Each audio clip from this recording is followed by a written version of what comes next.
हेमू नामक बनिया को अपना कारबार सौंप दिया था। कौन सौंप दिया था? मोहम्मद शाह आदिल सूर इसलिए कि शूर वंश चल रहा है, ठीक है ना। ये शेरशाह सूरी का बड़ा पुत्र है, मोहम्मद शाह आदिल सूर। तो ये हेमू नामक बनिया को अपना कारभार सौंप दिया था। अब देखिए, दिल्ली का अंतिम हिंदू सम्राट कहा जाता है। बहुत बार क्वेश्चन पूछा गया है, इतना बार की गिनती भूल जाएंगे आप कि दिल्ली का अंतिम हिंदू सम्राट कौन था। तो बहुत लोग पृथ्वीराज चौहान टिक करते, नहीं, ये वो नहीं होगा, हेमू होगा। हेमू विक्रमादित्य नाम था इसका। देखिए आगे देखते क्या था। आदिल शाह सूर ने चुनार की राजधानी बनाया था, चुनार को राजधानी बनाया था, देख चुके हैं पहले। हेमू मुगलों को भारत से बाहर निकालने के लिए नियुक्त किया। मुगलों को भारत से बाहर निकालने के लिए नियुक्त किया कौन है? सिकंदर शाह सूर ने। किसको? हेमू का। और रेवारी जो है, रेवारी कहाँ पे है आप बताएंगे? रेवारी का रहने वाला था। कहाँ का था? रेवारी मेरठ में शायद पड़ता है, यूपी वगैरह में। तो वहीं का रहने वाला था कौन? हेमू। जाति का जो था वैश्य था, वैश्य जाति का था। मूल नाम हेमचंद्र था। और आदिल शाह का मैन सेनापति नियुक्त किया गया। आदिल शाह का मैन सेनापति नियुक्त किया। मुस्लिम शासन के मात्र 2 हिंदू उस समय उच्च पद पे थे। मतलब 2 हिंदू शासक जो था बहुत ऊंचा पद पे था। एक था विक्रमादित्य हेमू, उस शताब्दी में, उस सन में नहीं बोलेंगे, उस शताब्दी में बोलेंगे। एक था हेमू और दूसरा था टोडरमल। तो एक हेमू और दूसरा टोडरमल, दोनों मुख्यमंत्री था। दिल्ली सिंहासन का राजा बनता है हेमू। कौन? दिल्ली सिंहासन का राजा बनता है। कैसे बनता है? तो वो सिकंदर शाह सूर से का मैन सेनापति रहता है, सारा काम धाम यही संभालता है। हुमायूं की मृत्यु का समाचार सुनकर हेमू अपने स्वामी की ओर से युद्ध करने के लिए दिल्ली की ओर चल पड़ा।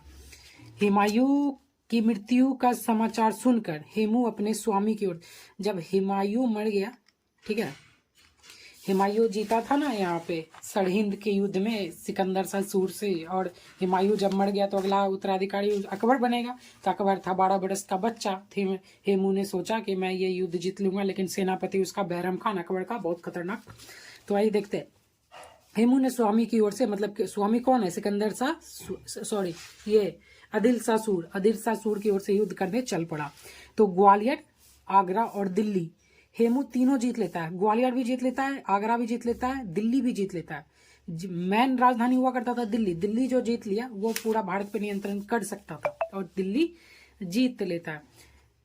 तर्दी बेग खां मुगल सेनापति था, दिल्ली की सुरक्षा कर रहा था। मुगल सेनापति कौन था? तर्दी बेग खां। तो यहाँ क्वेश्चन पूछता है कि उस समय मुगल की ओर से सेनापति कौन था? तो तर्दी बेग खां मुगल की सेनापति, दिल्ली की सुरक्षा कर रहा था।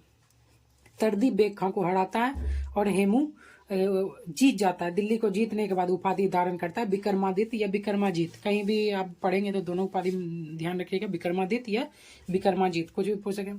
14 नंबर का अंतिम हिंदू राजा था विक्रमादित्य की उपाधि धारण करने वाला। तो 14वां ऐसा राजा हुआ जो विक्रमादित्य की उपाधि धारण किया।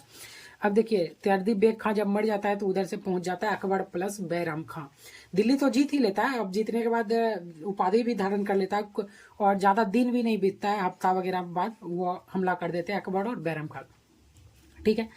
तो हमला कर देते हैं, तो हेमू और अकबर में युद्ध होता है। ऐसे मैन राजा अकबर ही था, उस समय 12 बरस का बच्चा था, 11 या 12 बरस का, और सारा बागडोर इसके हाथ में था। बैराम खां कट्टर सेनापति था, सिर्फ कट्टर पे विश्वास रखता है। कट्टर मतलब कह सकते हैं खून खराबा ज्यादा करता था, रहम नहीं आता था थोड़ा सा। तो इसको बोला जाता है पानीपत का द्वितीय युद्ध। तो पानीपत का प्रथम युद्ध हमने पढ़ाया आपको, 1526 में हुआ था। इससे बाबर लड़ा था, किससे? इब्राहिम लोदी से। तो दूसरा होता है पानीपत का द्वितीय युद्ध 1556 ईस्वी में, ठीक है। तो 1526 से 1556 दूसरा बार। तो सेना और तोपखाना अधिक था हेमू के पास, ठीक है ना। और क्या होता है इस युद्ध में ना, इस युद्ध का अगर वर्णन करें तो हेमू जीत जाता, लेकिन इतना खूंखार नरसंहार हुआ इस युद्ध में कि सुनेंगे तो रूह कांप जाएगा। तो आइए स्टोरी सुनते हैं। तो स्टोरी के बारे में बात करते हैं। इस युद्ध का साक्ष्य अबुल फजल द्वारा लिखित अकबरनामा में है। तो अबुल फजल अकबर का नवरत्न था, वो अकबरनामा लिखा था। ये भी याद रखेंगे अकबरनामा कौन लिखा था। अकबर के बारे में पढ़ेंगे तो इसके बारे में डिटेल से देखेंगे। तो अबुल फजल इस युद्ध में साक्ष्य था, ठीक है, अकबरनामा में लिखा भी है।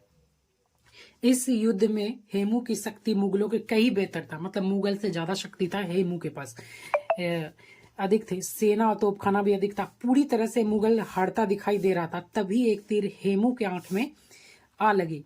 मुगल हारने वाला ही था, तभी किधर से एक तीर आया, हेमू के आंख में ही लग गया। तीर लगने से हेमू बेहोश और हेमू की सेना में हड़कंप मच गया। अगर हेमू जीत जाता ना तो मुगल वहीं पे खत्म हो जाता, मुगल का वंश ही आगे नहीं बढ़ता, बस हेमू का वंश आगे बढ़ता। ठीक है, तो हिंदू राजा था ये। तो हेमू बेहोश हो गया और हेमू की सेना में हड़कंप मच गया। जब राजा बेहोश हो जाएगा लगेगा तो हड़कंप मचेगी। अकबर इस युद्ध में नाबालिग था, लेकिन बैरम खां बहुत योग्य सेनापति था। अकबर के आदेश पर हेमू को गिरफ्तार कर उसका सिर को धड़ से अलग कर देता है। बैरम खां सिर को काट देता है। एक पर्दा गिराता है, पर्दा गिराने के बाद ताकि नागरिक को ये नहीं लगा कि सेनापति काटे, ऐसा नागरिक को वहां पे विश्वास दिलाता है कि अकबर ने ही सिर को अलग किया है हेमू का। लेकिन एक पर्दा गिरा के फटाक से बैरम खां सिर काटता है और पर्दा को हटा देता है, बोलता है अकबर के हाथ में तलवार पकड़ा देता है। ठीक है, तो ऐसा होता है। तो हेमू का सिर धड़ से अलग कर दिया जाता है, हेमू मर गया। अब देखिए खूनखाड़ीगिरी क्या होगा इनका। जिस समय हेमू के आंख में तीर लगी उस समय वह निहत्था हो गया और युद्ध के नियम अनुसार निहत्था पे वार नहीं किया जा सकता था, लेकिन अकबर ने ऐसा किया। तो अकबर उस समय नाबालिग था, लेकिन नाम तो उसी का आएगा, राजा वही था। मुगलों ने इसका सर काट कर इसके पिता, जिसका उम्र 80 वर्ष था, ठीक है, पिता के यहाँ काबुल भेज दिया। पिता इसके काबुल में था और पिता से क्या कहा कि इस्लाम कबूल करो नहीं तो आपकी हत्या कर दी जाएगी। तो पिता पता है क्या कहता है जवाब में? पिता ने कहा जब 80 वर्ष तक इस्लाम कबूल नहीं किया तो अब भी नहीं करेंगे। वाह क्या बात है। और पिता की भी हत्या कर दिया, इस्लाम कबूल नहीं किया और पिता के भी मार दिया। हेमू का बचा आधा शरीर को दिल्ली दरवाजा पे टांग दिया जाता है। दिल्ली दरवाजा जो जिसको इंडिया गेट बोलते हैं, उसी वहीं पे टांग दिया जाता है। और कहा जाता है इस युद्ध के बाद अकबर ने बहुत बड़ा नरसंहार किया, बहुत कत्लेआम मचाया। जो इस्लाम नहीं कबूल करता था उसको मार देता था। तो एक तरह से जजिया चल रहा था। जजिया तो टैक्स वसूलता है जो इस्लाम नहीं रहता, जो इस्लाम कबूल कर लेता है उससे टैक्स नहीं वसूलता। सब कुछ बताएंगे आपको डिटेल से। एक बार सब्सक्राइब जरूर कीजिएगा। अगर वीडियो अच्छा लगे, नहीं अच्छा लगे तो भी कर दीजिएगा, थोड़ा हेल्प हो जाएगा हमको, क्योंकि हम खुद ही पढ़ने वाले हैं।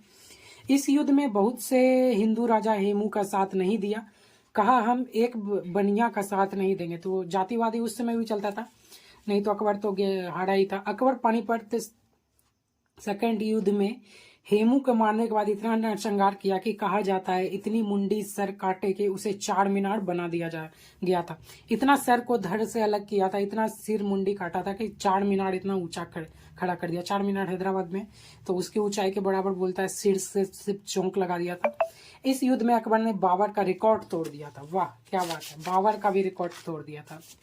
मतलब पानीपत का पहला रिकॉर्ड तोड़ दिया था, पानीपत का दूसरा युद्ध। तो ये वीडियो कैसा लगा, अगर अच्छा खराब जो भी लगा तो कमेंट में ज़रूर बताइएगा।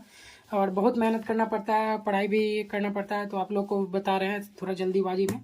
तो सब्सक्राइब जरूर कीजिएगा, थोड़ा इनकम आ जाए यूट्यूब से, तो और भी एकदम मज़ेदार बताएंगे। ठीक है, thank you, bye bye. Like share दबा कर ठोकिएगा, बाय बाय।